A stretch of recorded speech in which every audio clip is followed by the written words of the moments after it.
غزہ پر مسلط کی گئی جنگ اب رکنے کی باتیں زور پکڑ رہی ہے۔ امریکہ ہو یا اقوام متحدہ اور مشرق وسطی، سب ہی ہر طرف جنگ بندی کا چرچا ہے۔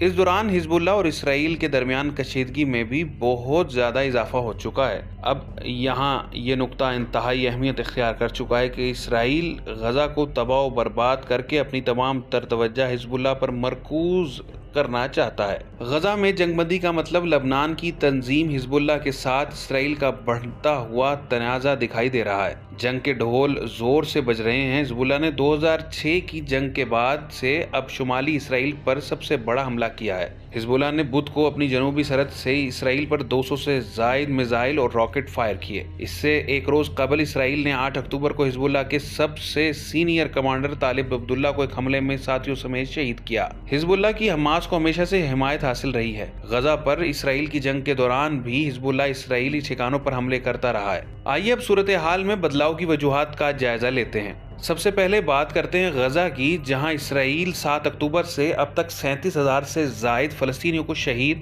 اور تقریباً 82,000 کو زخمی کر چکا ہے۔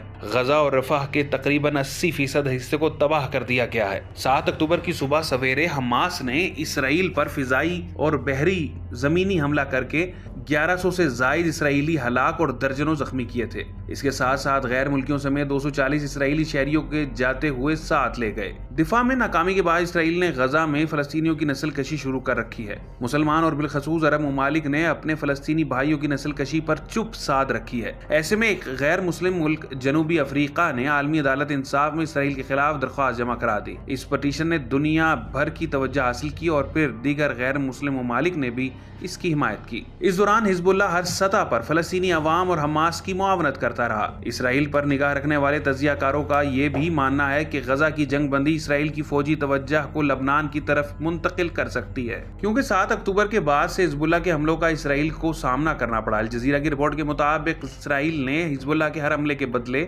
لبنان پر 5 سے زائد حملے کیے۔ اسرائیل اس دوران حزب اللہ کے تقریباً 300 ارکان اور 70 سے زائد عام شہریوں کو شہید کر چکا ہے۔ جواباً اسرائیل کے 15 فوجی اور 10 شہری مارے گئے۔ اس کا مطلب یہ ہوا کہ اسرائیل نے حزب اللہ کے ہر حملے کا جواب انتہائی بے رحمی اور بے دردی سے دیا۔ اس وقت حزب اللہ کا اسرائیل سے زائد جانی نقصان ہو چکا ہے۔ اسرائیل لبنان سرحد پر بڑھتی ہوئی کشیدگی سے ظاہر ہو رہا ہے کہ صہیونی ریاست غزہ میں فوری جنگ بندی کیے بغیر بھی لبنان کے خلاف جنگ کو وسعت دینے کی کوشش کر سکتا ہے، لیکن بظاہر ایسا ہوتا دکھائی نہیں دیتا۔ اس صورتحال پر لبنانی فوج کے ریٹائرڈ آفیسر کا کہنا ہے کہ اسرائیل اس وقت تک لبنان کے ساتھ اپنی لڑائی نہیں پھیلائے گا جب تک غزہ میں ایک بھی گولی باقی ہے، کیونکہ غزہ میں حماس کے جنگجو وقفے سے اسرائیل فوجیوں پر حملے کر رہے ہیں۔ جب غزہ میں جنگ بندی ہو جائے گی تو اسرائیلی یقینی طور پر لبنان کی طرف رخ کریں گے۔ جنگ کے ساتھ ساتھ صہیونی حکومت کو اندرونی طور پر بھی بے شمار مسائل کا سامنا ہے۔ جیسے جیسے تعلیمی سال قریب آ رہا ہے، اسرائیلی وزیر اعظم بنجمن نیتن کی پریشانیوں میں بھی بڑھتی جا رہی ہیں، کیونکہ حماس اور حزب اللہ کے حملوں کے پیش نظر شمالی اسرائیل میں 90,000 سے زائد لوگ اپنے گھروں سے بے گھر ہیں۔ اسرائیلی شہریوں کی گھروں کو بحفاظت واپسی اس صورت ممکن ہو سکتی ہے جب حزب اللہ کو سرحد سے پیچھے ہٹنے پر مجبور کر دیا جائے۔ بیشتر لوگ تو خوف کی وجہ سے واپس آنے سے انکاری ہیں۔ نیتن یاہو نے گزشتہ ہفتے کہا تھا کہ اسرائیل لبنان کے ساتھ سرحد پر انتہائی شدید آپریشن کے لیے تیار ہے۔ صہیونی حکومت پورے خطے میں حزب اللہ کو اپنا نمبر 1 دشمن قرار دیتے ہیں، اسی لیے وہ اس کے خاتمے کی خواہش رکھتے ہیں۔ اسرائیل اور حزب اللہ کی ماضی میں ہونے والی جنگیں گواہ ہیں کہ اسرائیل محض بیروت کے انفراسٹرکچر کو نقصان پہنچانے کے سوا اور کوئی مقصد حاصل نہیں کر سکتا۔ حزب اللہ کا انفراسٹرکچر کمزور ہونے کے بجائے مزید مستحکم ہوتا رہا۔ اس کی سب سے بڑی مثال یہ ہے کہ 9 ماہ کے دوران اسرائیل اپنی تمام تر کوشش کے باوجود حماس کو ختم کرنے میں 10% بھی کامیاب نہیں ہو سکا۔ ایسے میں وہ حزب اللہ کو کیسے ختم کر سکے گا؟ تجزیہ کاروں کا یہ بھی کہنا ہے کہ جنگ غیر معمولی طور پر نقصان دہ ہوگی۔ ممکنہ جنگ لبنانیوں اور اسرائیلیوں دونوں کو بھاری نقصان پہنچا سکتی ہیں، لیکن اسرائیل کی جنوبی لبنان پر قبضے کی خواہش کبھی پوری نہیں ہوگی۔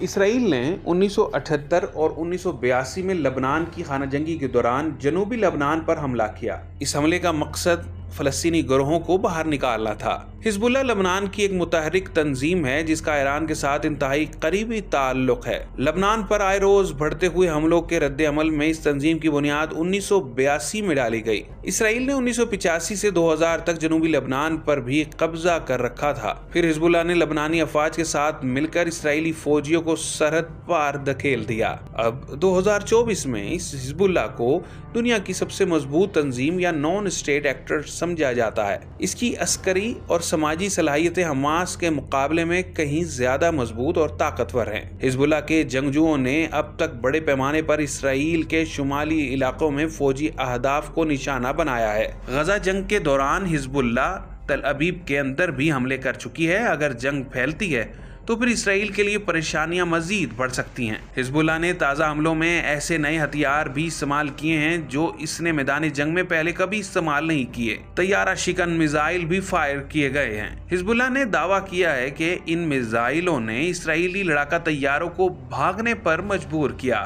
حزب اللہ سے وابستہ اہلکاروں کا کہنا ہے کہ یہ اقدام علامتی تھا۔ اس نے اسرائیل کی فضائی بالادستی کو چیلنج کیا ہے۔ حزب اللہ نے حالیہ ہفتوں میں متعدد اسرائیلی ڈرون بھی مار گرائے ہیں۔ یقیناً وسیع جنگ اسرائیل اور لبنان دونوں کے لیے سنگین نتائج لے کر آئے گی۔ اس میں بھی کوئی شک نہیں، لبنان کی معیشت تباہ حال ہے۔ جنگ کے بعد صورتحال مزید سنگین ہو جائے گی۔ یہ سب کو معلوم ہے کہ حزب اللہ ایران کے ساتھ جڑی ہوئی ہے، اسی لیے امریکی حکام نے خبردار کیا ہے کہ حزب اللہ کے خلاف کسی قسم کی اسرائیلی کارروائی خطے کے ممالک کو بھی اس میں ملوث کر سکتی ہے۔ لہٰذا اسرائیل کو ماضی سے سیکھنا ہوگا کہ حزب اللہ نے کس طرح ماضی میں اپنی سرزمین صہیونیوں سے واپس لی ہے۔ امریکہ اور دنیا بھر کی مدد کے ساتھ بھی اسرائیل حماس کو نقصان پہنچانے میں ناکام رہا ہے۔